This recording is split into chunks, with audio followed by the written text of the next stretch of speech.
We're going to keep this very conversational, and we'll invite some questions from you as well out in the audience. And I'm going to throw out some questions, and I have a feeling we're going to end up riffing on each other, and it'll be great. And I want you to please feel free to participate. But the first question I have, and I throw it out, is: are you where you thought you'd be at this point in your career? And in thinking about that, maybe you could share with us how you got to where you are. And, I've named a little bit of trajectory for some of you, but not much. And are you where you thought you'd be? And we're at various ages and stages on this panel. And I think that's important too, to represent various ages and stages. And so, can anyone speak to that? Tell us how you got to where you are now, and is this where you thought you'd be at this point? Story's not over yet.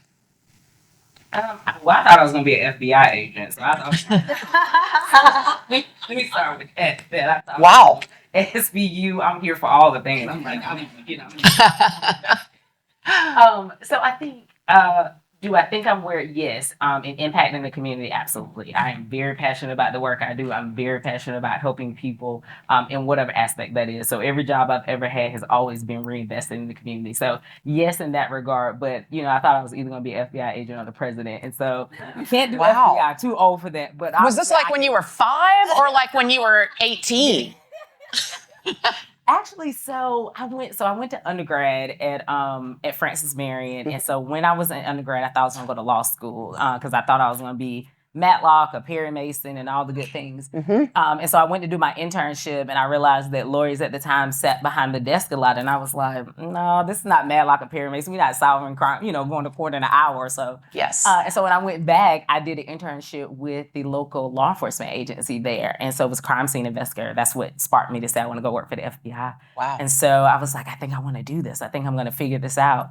And so, and then I got a chance to work on Edwards' presidential campaign in my junior year of college. Okay. And so I went to work on his campaign, and I got introduced to canvassing and community outreach and fell in love. And I was like, yeah, I'll hang up my badge for now. Although I got to do that. Sheriff Lott gave me a badge. And so I got a chance to do that. I got to fulfill that. All right, that's good. But yeah, so I think so. I mean, I think I've been working for Goodwill. No, I didn't even know Goodwill had this position available, but helping the community, yes. And what is that? What your position, workforce development? Can you say just a little bit about what that is? So obviously, everyone knows Goodwill. Thank you for your donations. Thank you for shopping. Thank you for putting people back to work in the community.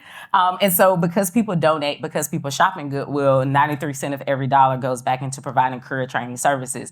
So me and my team get a chance to create those amazing training programs where it costs people nothing to come in and get upskilled, to get reskilled, to get retooled so they can go back into the workforce. And so we have amazing programs, whether that's digital skills and you're learning how to use computer software, or whether you're someone that want to go back and try a healthcare pathway. We just kicked off a new tech academy. We have a drone university. We can learn how to fly drones. So you name it, we create it, we do it, and it costs you nothing. And you get someone that helps you along the way. So you have a career coach that's saying, what do you want to do? Let's come up with this plan. How can I get you there? We have wraparound services, stabilization. So those that may need assistance with childcare, utility assistance, transportation. So you come in, we'll help you come up with the entire plan and get you to that next career move. That is impressive. Yeah. Well, you mentioned, yes, I agree. You mentioned lawyers behind desks, and that made me think of Monica. And not Monica. Monica's doing great work. Just the lawyer part made me think about. So I'm curious. Was law school always? Is that where you thought you were going to be? So interestingly enough, I have wanted to be a divorce attorney since I was 10. Which, if you tell that to like a psychiatrist, then that's a little depressing. I always knew that this is where I wanted to be. I always knew I wanted to be a lawyer from elementary school. Every single teacher was like, you should be a lawyer. But a lot of law, as you've mentioned, is sitting behind a desk or in a basement reading documents, and that didn't appeal to me. Right. And I thought that going into family law, not only did I have my own personal experience with it, but I felt that was the best way to help individuals the most, to make the most impact on somebody's actual life. Yeah. And so that's why I went into that field. And when, specifically where I'm at, I've actually only been at Collins Family Law since last September. although I've been a practicing attorney since 2016, I have made a couple of jumps, but I all felt like they were informed for what was in my best interest and my career goal growth. Mhm. And I find that a lot of the younger attorneys that I'm meeting now are a little bit shy or meek and afraid to ask what they want out of life, out of their job, out of whatever. And so I try to say, like, don't be afraid to ask for that. Or if somebody offered you a job, ask for that money here, like, that kind of thing. And interestingly, I have always, since I graduated law school, have had a female boss, Yes. which is a little bit abnormal or unusual. And so I felt like I've always had good role models. So whenever I do run into younger attorneys, I try to be that. Wonderful. How That's wonderful. awesome. And Stephanie, you started always in the financial industry, or did you morph into that? So I'm a morpher. She's a morpher, ladies and gentlemen. Men.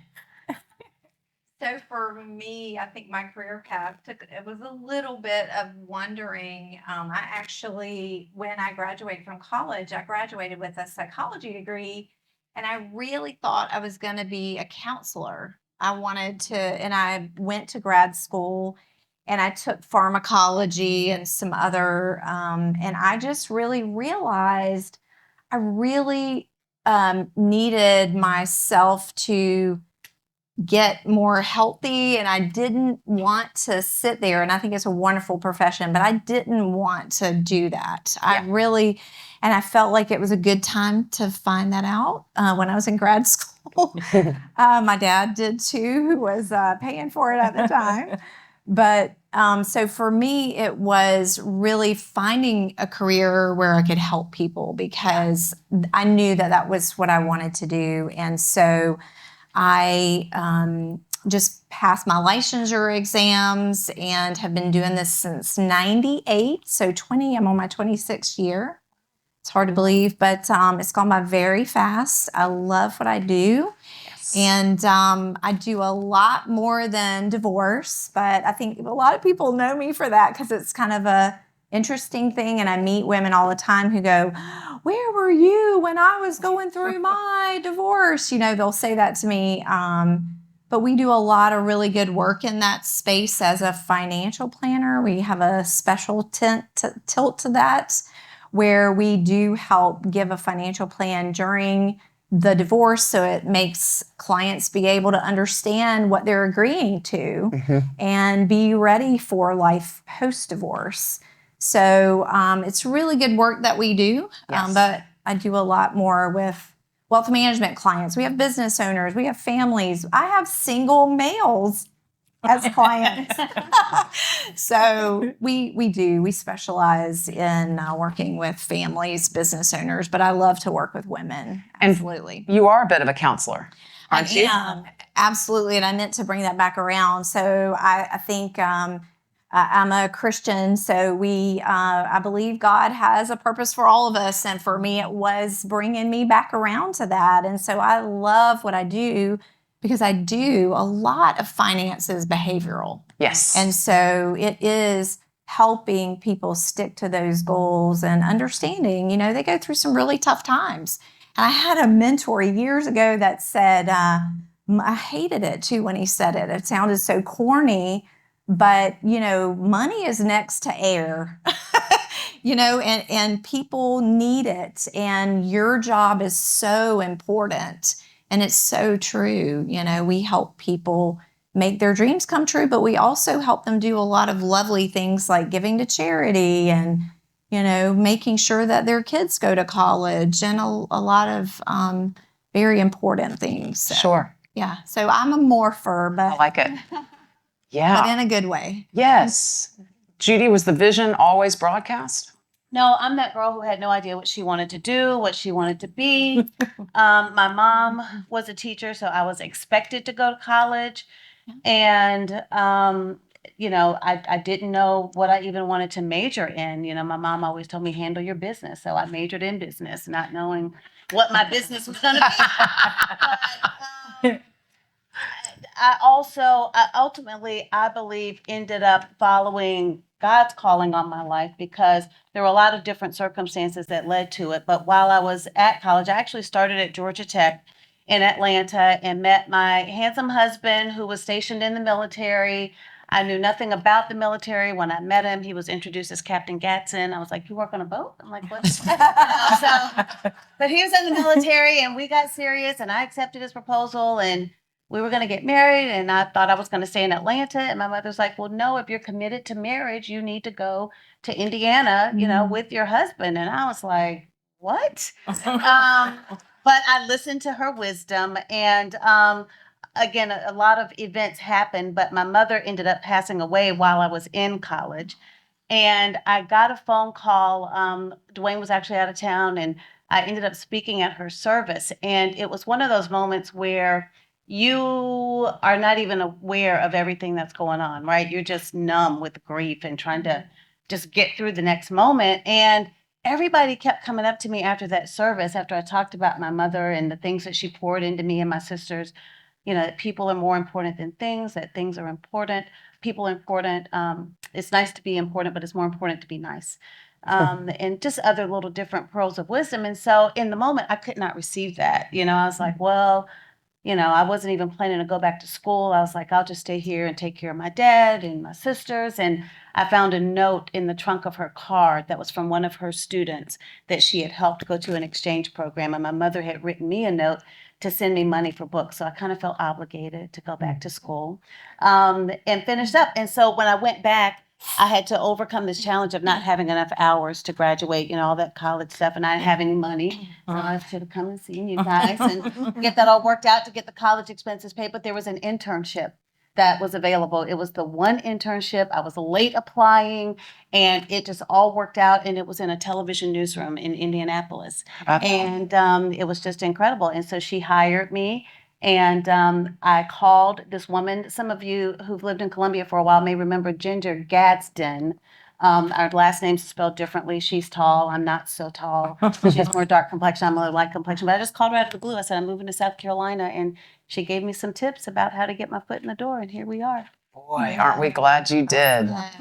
Power and heels stepping through that door. That door. Yes, wonderful. Well, let's shift gears here and talk a little bit about a personality trait that you bring to your table as a woman that you have, that serves you well in the work that you do. And I'm not saying that a man wouldn't bring great qualities to the same position, but what do you know about yourself as a woman that really helps you in the work that you do, and maybe add a little something special to the work that you do?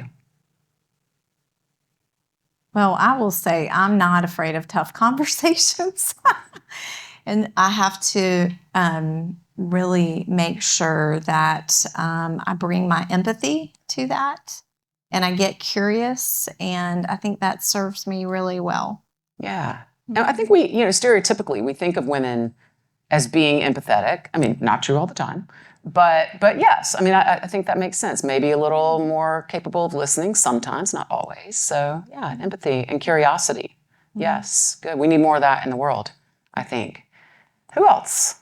I don't think that I have those stereotypical female traits. I've been called indignant a lot. But I mean, law is still a pretty male dominated field. Yes. I grew up with 3 brothers, and so I'm willing to get my hands dirty, and I think the packaging is pretty well received. And so I think people can be a little bit shocked when they're like, "Oh, well, this short little girl, when I first started, everyone was like, how old are you? Can you do this?" And I'm like, "Well, I've done more divorces than you have, so I can do it." Subtle. Right on. It's very subtle. I think that Love it. sometimes you do need that tough exterior, but it'll get you places. Yes, and I'm thinking And about just the blind confidence. right. Well, I'm thinking about your clients, Yeah. and if I'm your client, I want you to have that kind of. I mean, if you're going to advocate for me, and that's what you're doing. Right. And I used to work with a firm that primarily represented men, and so it was that attitude helped me get my clients in line. It still does. But then also advocating for, the downtrodden client, they also very greatly appreciate it because they've never had that voice. Yeah, that's And I right. can be that voice for them. Yes. Yeah, I appreciate that. I grew up with brothers. I have sons. I had to get a dog just to have one other woman in the house. Thank God for Dolly. But yes. Judy, Monique, anything else that just a personal trait that you bring? I think so. I do a combination. I'm pretty direct as well. And I had an old boss that said to me, "Did you have to walk through every door they open?" I say, "I'll go through the window and out the roof." Yes, I am kicking every door in. But I'm passionate about it. I'm passionate about whatever it is I'm doing. So it doesn't matter. And I'm pretty. I think I'm a consensus builder, but I also bet on myself every day of the week. I believe if you give me 30 minutes in a YouTube video, I could perform surgery. Like I can do it. Like, So that blind confidence. Blind Every confidence. single day. It's a theme, everybody. It is. And so when I sit at a table, I'm like, we can get this done. Like, I'm going to find my way to yes. And I'm not going to listen to every no you tell me because I'm finding my way to yes. We're going to get there. And I'm going to convince you it was your idea after I get there. Sutures and all. Yes. Yes. You wanted me to do this. I like this. I like this. Okay, I'm a little teeny bit afraid, but pretty much happy with it. Yes, thank you for that. Judy? I think it's morphed over time, but it's an encourager, I think. Yeah.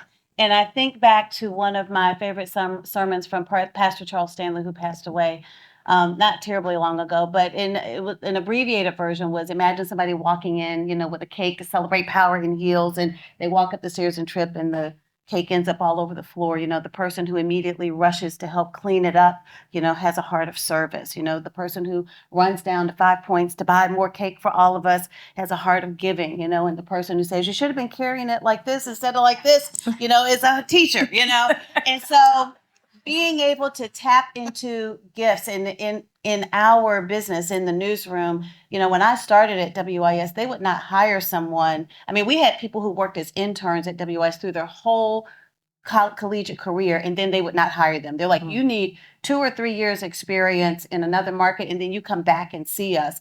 And now we're getting students right out of college. Yeah. And, they don't know yet what they don't know. And so helping them to figure out what their gifts are, encouraging them along the way, being able to tell them when this is not for them. Yeah.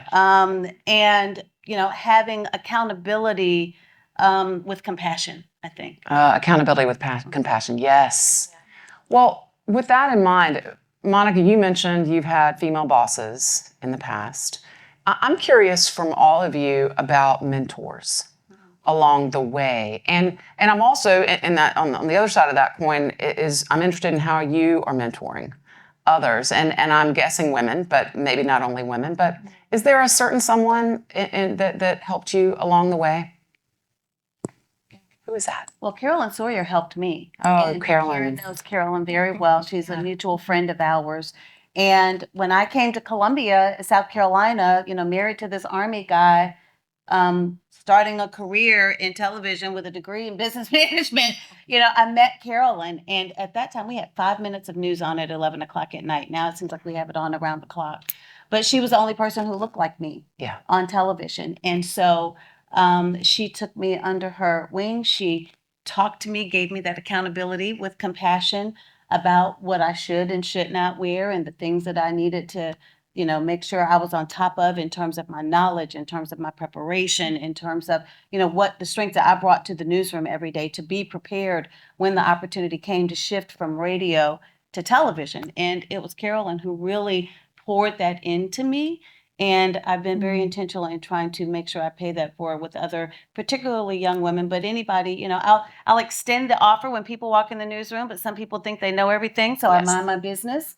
And then for those who, want to have that relationship that requires investment from both of us, then Yes. I make that intentional effort to give back to them. That's wonderful. And I think that's an excellent point that not everyone's open to the wisdom, and they figured that out sooner or later that maybe they could have been a little more open to that. Yes. Carolyn Sawyer, one of the greats. And I was just looking at one of her posts recently. So It's phenomenal. it's wonderful. Who else? Mentors? I think one of the most important things with mentors is to be open to that knowledge, like you said. I mean, I go everywhere thinking, I don't know anything. Teach me something. Like, I don't know how to do this. Tell me, help me. And I don't think that a lot of people are open to that. They don't have that humble gene. When I first graduated from law school, I worked at the Department of Social Services doing child abuse and neglect cases, and their policy at that time, who knows now? I mean, they have such a great reputation, but they for new attorneys they couldn't touch anything or do anything for 90 days. They just had to shadow. And I happened to have one of the best bosses I think that was there at the time, and she. Every meeting that we would go into, I would just be like a little duckling following her around. I felt so dumb, but it's fine. I was dumb, and every meeting she would say, and do you have any questions? And I'm like, I don't know. What do you want me to ask? What should I be asking? And so eventually, I mean, she gave me that opportunity. We would leave the meeting and then she would say, this is what I would do.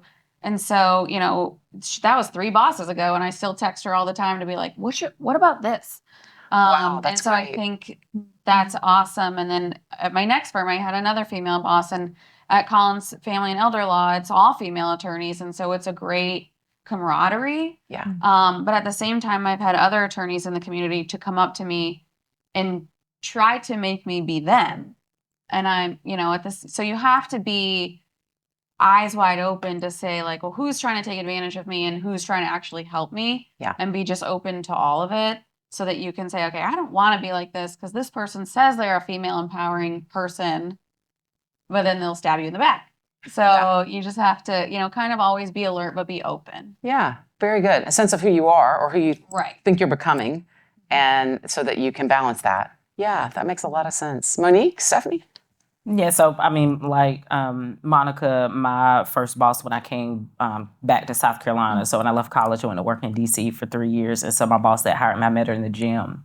And we had a great conversation. She hired me. And one of the first things she said to me, in the same way we have a credible relationship even now, she's not here anymore. But she said to me, what is it that you want to do? Who is it that you want to become? Like, what do you see for your life? It was my early 20s, and I was looking at her like, it's my first job in local government. I have no idea, And she said, I'm going to help you figure that out along the way. And so she did. She sat down with me. She would take me to lunch. She introduced me to Leadership Columbia, which was incredible. And so she opened up just her world of resources to me. And even when I told her, I was like, I want to go work for Sheriff Lott. I always wanted to have a badge. She made the introduction. She was like, Sheriff Lott, I have a staff member. She wants to be law enforcement. She's a great community advocate. Let me introduce you to her. And she opened the door and she said, I'll always be here to support you. And so even though I worked for her in a job I was doing for a new program she ran, she never stopped from saying, how can I help you? How can I elevate you? What is it that you need?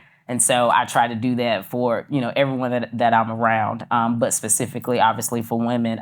I'm the oldest of 5 girls, so, sister women empowerment is all the things to me.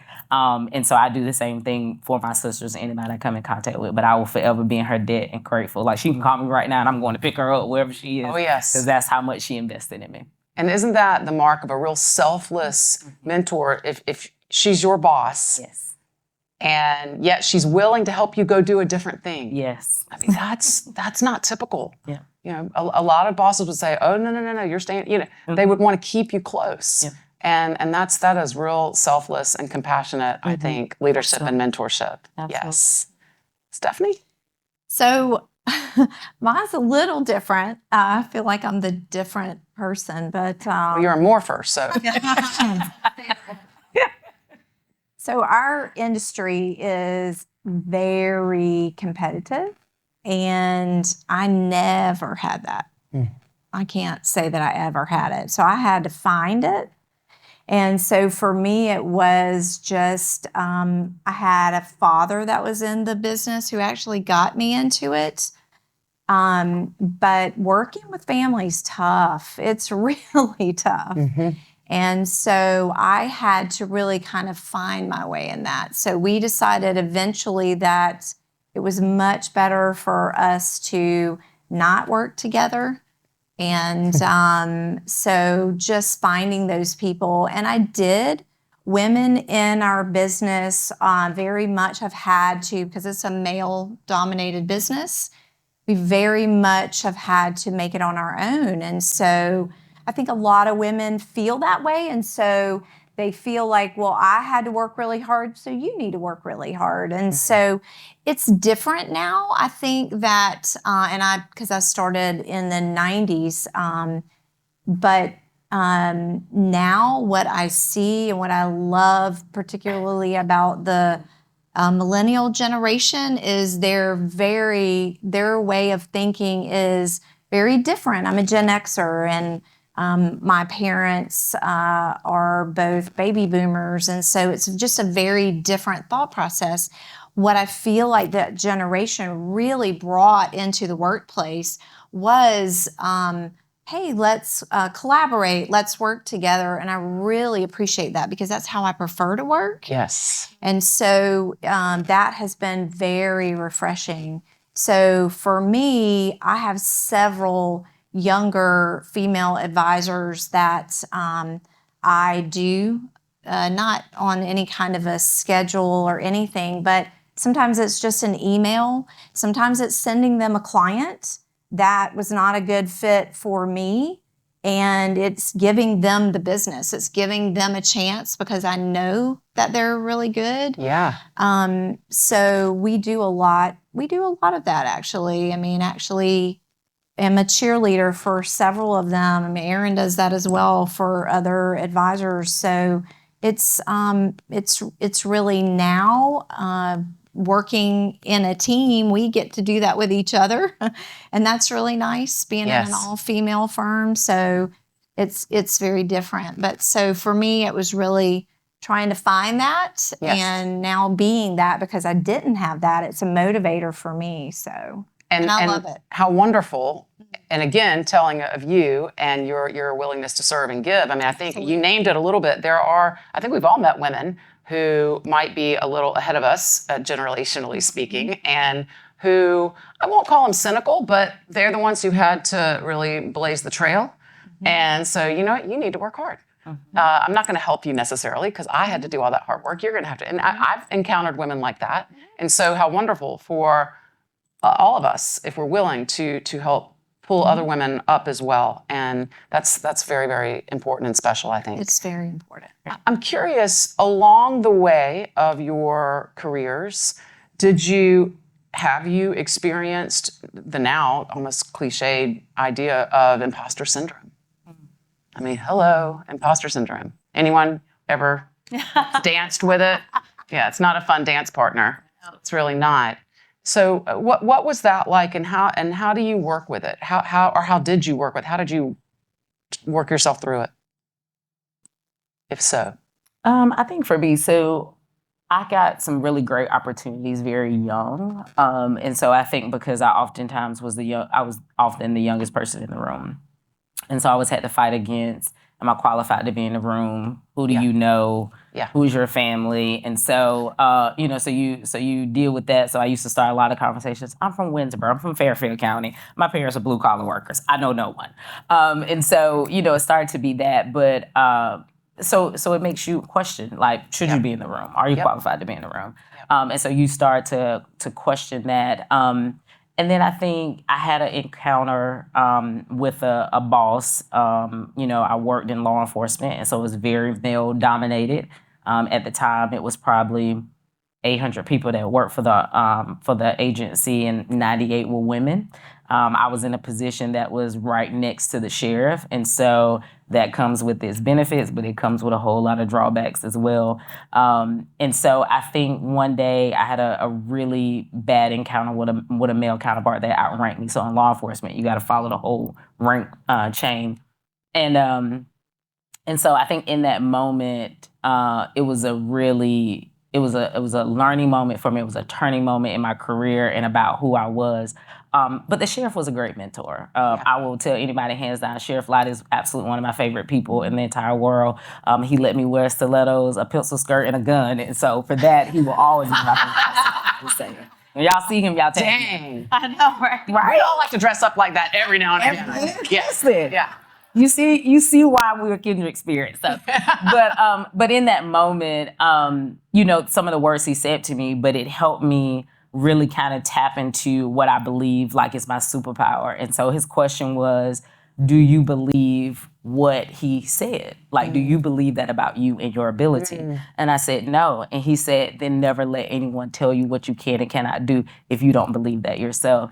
And so, in my 20s, and so it didn't resonate as much as it did as I got older. But then that's when I came in with the blind confidence of, you would never be able to tell me no, or never be able to tell me what I can and cannot do. And so it was a pivotal, changing moment. So, I dealt with that, quite a bit. Just, you question whether I have the skills, whether I have the ability, whether I can do it.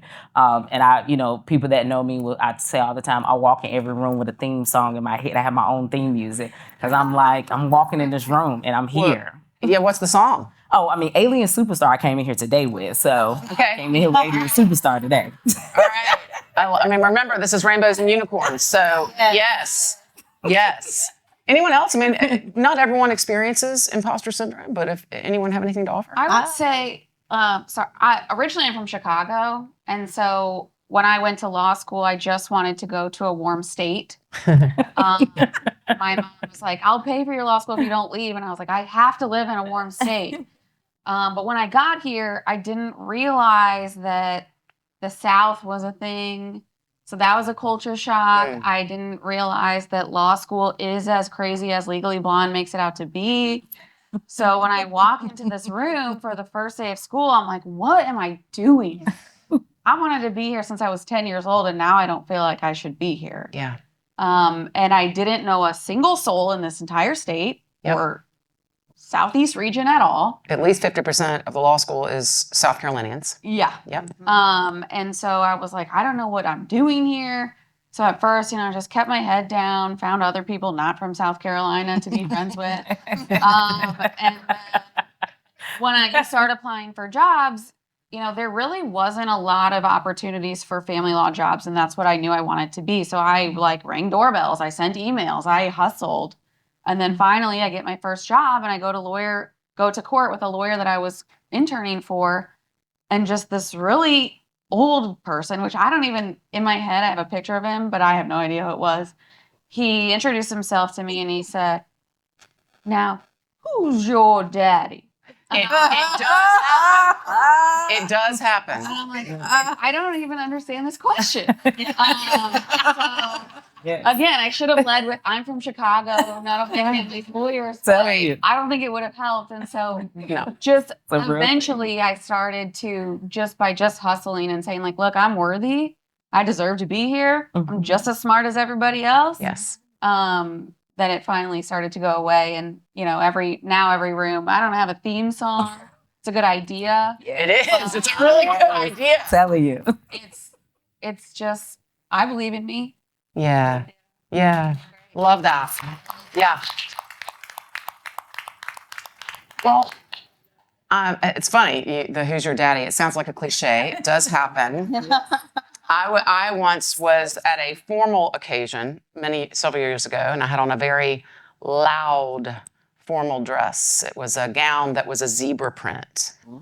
And an older lady from Columbia, and I know a lot of them, and I love them, came up to me and said, without a smile on her face, she looked me up and down and said, "Quite a dress." And I said, "Thank you." And she added, "Can't wear it often." And these things happen. They happen here. So you know what I did? I wore it the next weekend. I'm here for it. I really did. Well, I'm curious about, this is a two-part, but all related. I want to know what you do for fun. I mean, your bio said you walk your dogs and you have children and all that, but I mean, what do you do for fun? And with that, how do you take care of yourself? In whatever form you, physically or spiritually or whatever it may be. So what do you do for fun, and or how do you take care of yourself? And I hope they go together. Yeah, so for me, I love to play cards, and I'm a card shark, and I make my husband really mad when we play. But so I do that for fun. Believe it or not, it is fun for me. But I also love hiking, and I have a hiking journal, and I like to write down where I do those hikes, and I keep up with that.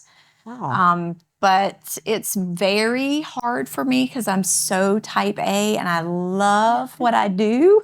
I'm a workaholic and it's something I really struggle with. And so for me, I live at the lake, and so I have a 30-minute drive to work every day because I work off Divine Street. So it's a 30-minute drive in and it's a 30-minute drive home. And I use that time. I have a Bible app. I do meditation. I get ready for my day. And then on the way home, I have to really decompress and I have to get ready for my family because that's my number one job. Sorry. Yeah. I have a daughter who is like you. She is going to be an attorney, and buddy, I cannot wait. She needs to be, and she's a spitfire. But it's so important for me to be her mom and for me to teach her how to be a good human. And so I really have to do that. So for me, fun isn't it. I have to plan that. And I know that sounds ridiculous, I think it sounds just like you. but I'm a planner. And so I have to plan that. So we recently took a trip to Arizona and did spa time because we have to plan it in our time. And it's so important to do that because it makes us be the powerhouse professionals that we are. Yes. So, but yeah, I have to plan it. As dumb and crazy as that sounds, I but think it's great. did I answer your question? Yeah, you did. Okay, good. Who else? What are you doing for fun? So I like to travel, and so I do as much traveling as I can, whether that's locally or internationally. So I love to do that. I also love to dance. So as you can tell by the theme music, I love to dance. So I'm always here for a good dance party. So Okay. You ever like just bring it out in your kitchen? Oh yes, I mean I'll do it anywhere. If I'm concentrating, I dance in the morning. I have a whole party in my car when people ride past me, and when I'm driving to Greenville, I know people on 26 and 85 like, what is she doing? But I'm having a whole dance party, and I get upset if someone calls and interrupts that. You know, they call and come to the car. I'm like, I was at the dare good part, right? Yeah. How dare they? How dare they? So yeah, love to dance. Wonderful. Wonderful. I also love traveling, and obviously with a full-time job, you can't just be taking time off all the time. But me and my fiance, we like to go on at least one big trip every summer or something, and we plan that fun because if you don't plan it, it won't happen. For my day-to-day mental health, I always try to get that workout in. Even if it's inconvenient, I'll have lunch scheduled on my calendar every day. Yeah. So that even if I just go for a 30-minute walk, Yeah. I'm getting moving because people are crying at me all the time. Right. And so it's a lot to hold. And so even today I was like, oh, I got back-to-back meetings and now I got to come to Columbia. And I was like, you know what? I'm going to put my shoes on and I went for a run. Good And then for I came you. here. And then I changed while I was driving. I don't advise that, but you just gotta get it. You gotta get what's important to you. Fit into your day. Yes. Stuff. Yes. Because otherwise, if you don't do the thing for you, you Yes. start building that resentment towards your loved ones or Oh, your yeah. job or you're this or you're that, and you get burnt out. Yes. Creative. Yes. And I find I have to do it first thing. Doesn't happen. Workout is early, or it's never. Yeah. Yeah. Judy. I cover women's national basketball championships for fun. Yeah, you do. Yeah. Seriously, that is like my joy. That being able to travel and cover the team and just making sure they get the coverage they deserve. I mean, I thoroughly enjoy it, but I don't think a lot of people realize that even now, with all that Dawn Staley has accomplished at that program, with the accolades that the players have gotten, that now and again, I still have to make sure that we are giving equal coverage Yeah. for other programs that ain't won no championships. Mm. So Right. y'all get what I'm saying. Like the old- saying. Yes. Yeah, I mean, well, and it's obligatory. And listen, I wish everybody well, but I'm just saying, to be able to fight. I mean, really, and to remind us, like, hey, this is a big deal. This is not, an afterthought. This is not just, oh, by the way, this is not by accident. Like, this is a big deal. So I do that for fun. And taking the boys to the games has been a lot of fun. Although in middle school, like, there's real tests and stuff, so they can't go as often.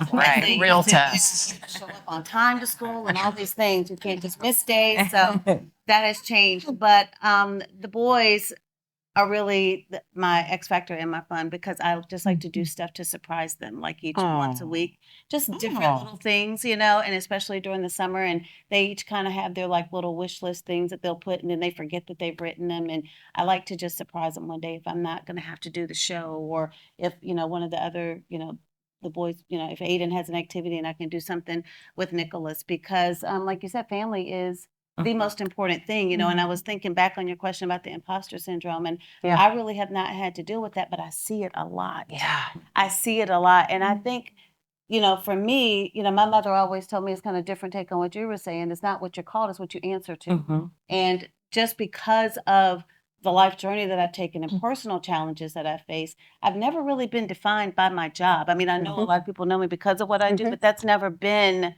how I define myself.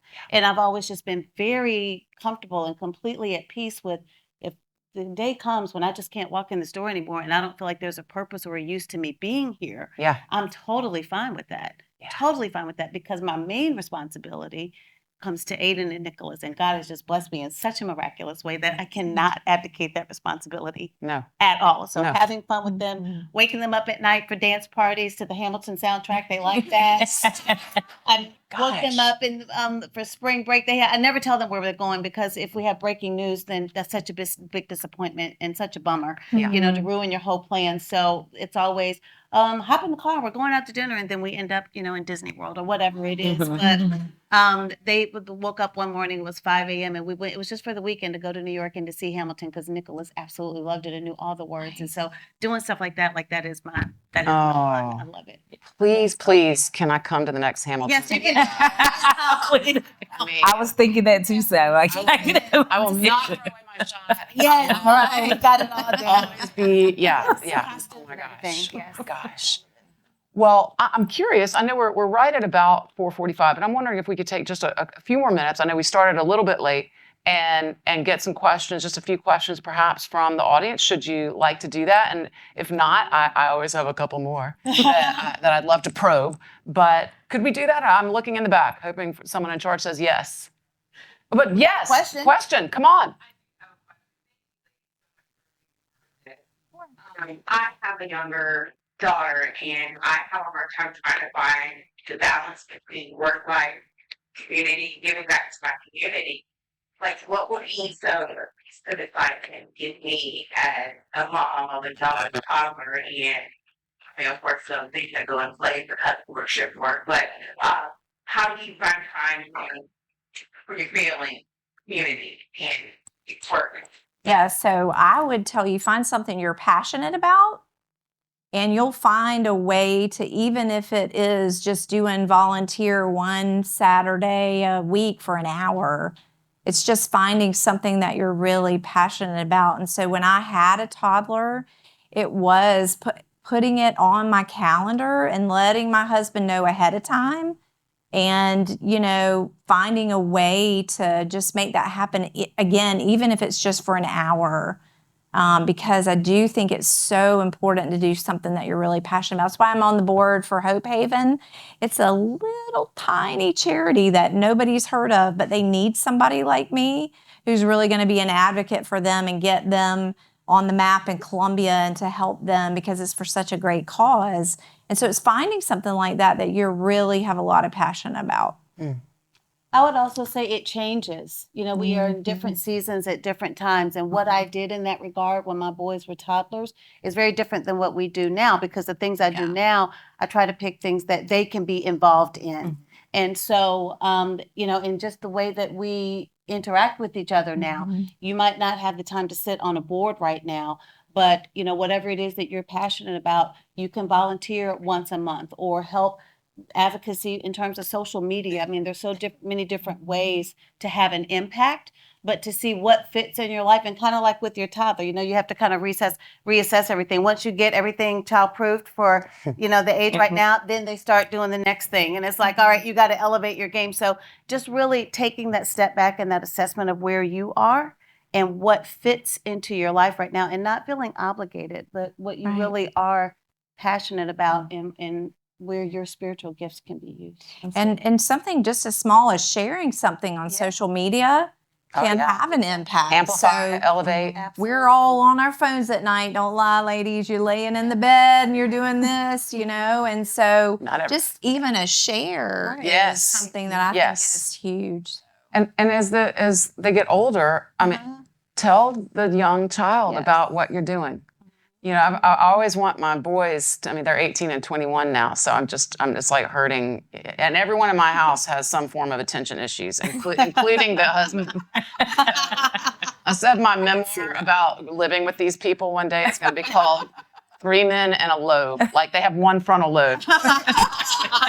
And I think they share it. Like, one day one gets more of it. And anyway, they call each other up. But I'm surviving it. But no, seriously. I want to tell them about what I care about. I want to tell them why I do what I do and why, you know, I may not be home tonight for dinner, or I've got something going on and your grandparents are going to be here because this is something that mommy cares about deeply. And I think that goes a long way. And sometimes the boys are like, whoa, okay. But I know it's good. They're gonna show me later that they get all of this. And even bring them along. Yes. I have plenty of pictures of my son and my kids at the sheriff's department and a stroller when I worked on political campaigns. I mean, they grew up in that. My son was joking about that at his graduation party. It was like, I feel like I can work for the sheriff's department. I mean, it's like, come on, I got to go to work. We all going to work. Or I'm going to a community event. But also one of the things that even the sheriff told me then, because my son was very young at the time, and I asked him, how do you do the work-life balance? Because you're on 24/7, which means I was on a lot of times 24/7. And he just said, be present in the moment. When you're home, be present at home. When you're at work, be present at work. So even to this day, I don't talk on the phone at home. Like, if you don't catch me in my car on my commute, unless it's an emergency, I don't talk on the phone at home. And so that's something that I've always carried with me. Just be present in the moment, which you're present. I mean, you're demonstrating, we really are in charge of a lot of these things. Yeah. Like, we can name some things and do them and make little patterns for ourselves, little rules, principles for when we're home, when we're not. Judy, you said something just a few minutes ago I just want to say quickly, remark about. You said even if you decided one day that you were no longer doing what you were doing, that you would be so, I'm you know, saying my words, but you'd be okay. You'd be so pleased because you don't define yourself. And it made me think about something that I often think about, and that is human being, human doing. And we are human beings, but really, in so many ways, we're human doings. And we do define ourselves by the things that we do. And what we want for all of us is to be able to embody exactly what you just said, that we can be too. And even when you've got those littles, I mean, sometimes it's hard to just be in a house with littles, but just 5 minutes of just being is, whether that's breathing or just closing your eyes or not, or looking outside, whatever it is. Or locking yourself in the bathroom. Or eating your food while it's hot. I mean, Yes. Another question from the audience. Yes, another in the back. Thank you. Yes. It's a life-changing moment.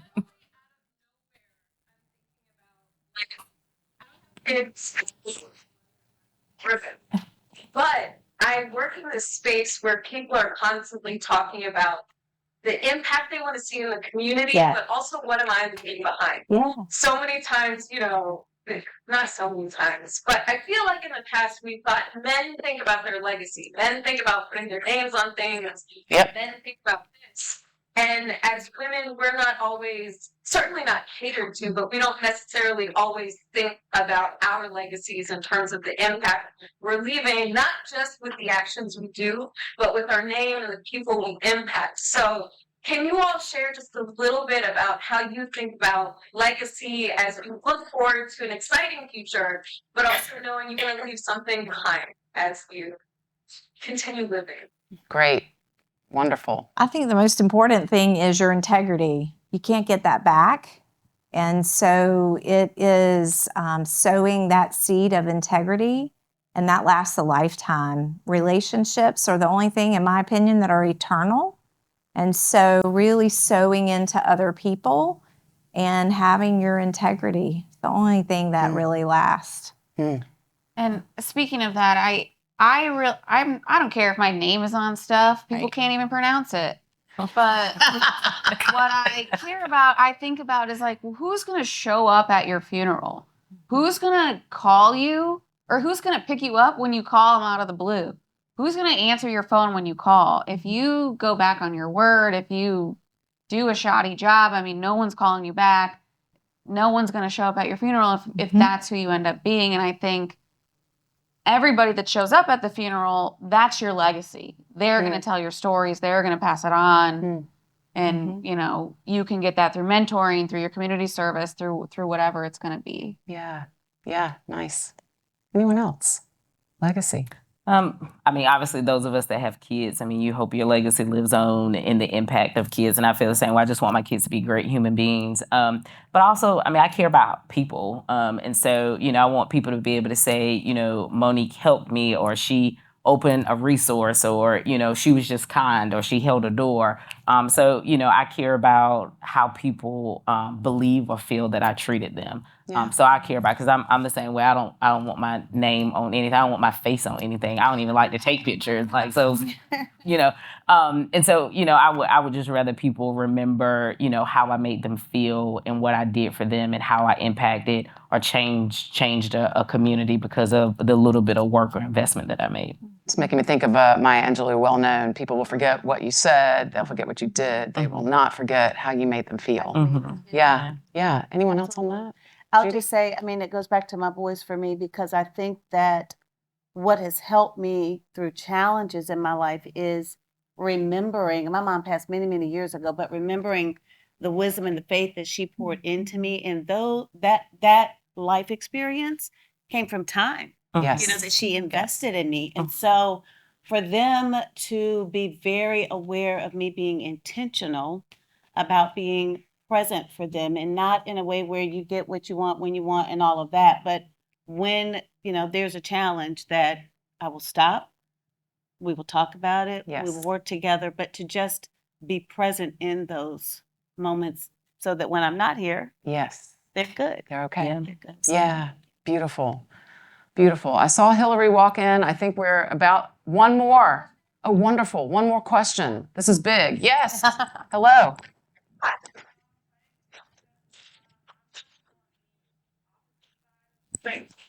I am first and foremost a homemaker. I've been that way for probably the last going on 8 years. Praise I God also for you. do like come to financial side of my husband's business, and I'm aspiring to contribute down to compliance. But what I'm running kind of into in my mind, and what I often feel is, okay, I'm known for what I do for my family. I know what impact I make for my family.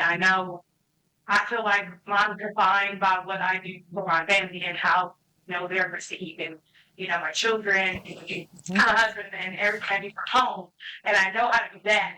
It's like, I don't know how to train this into, okay, what do I do for me? How do I step out into the world where it's like, okay, you have to be this voice in the space of something you're aspiring to do, but all you know how in your mind is, I know what to do for us people, but I don't know what to do for me, and to make that come out. So it's like I'm in that kind of balance where I'm trying to figure out how do I move forward without being afraid of what, you know, not knowing how to not do for others versus for others.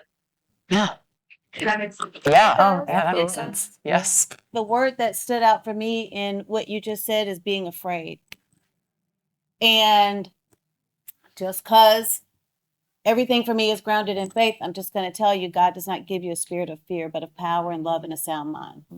And so when I share that with you, I will also say that you have to invest in yourself to be the best version of yourself. So that is not shortchanging your family. That is not, a misprioritization, but investing in yourself in ways that help you to build that confidence to take those steps and setting those concrete goals. And I can't remember, my husband's always listening to all these podcasts. There's some podcast, there's a great woman, I think her name is Mel something, but she's like, it's a 5-second rule, whatever it is that, that you're fearful about, just count to 5 and then just do it. Just do it. Do it. Just do it. Yeah. And I would say it's a season, and to be kind to yourself here, because it's a season when I had to keep reminding myself it's a season, and it's a precious season and it's going to be gone. I know everybody says this like that. Yeah.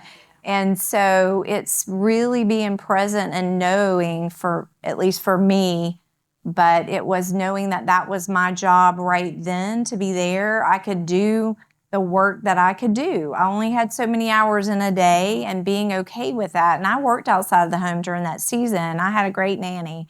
But it is, for you, being okay and being nice to yourself here, because there are only so many hours in the day, and that's okay. Your time will come when you'll potentially be outside of the home. So, And I'll say also, one, hats off to you, because COVID almost took me out. So my kids almost flunked the 2nd and the 3rd grade. So I can't do that. I can't be a homemaker. It doesn't work for me.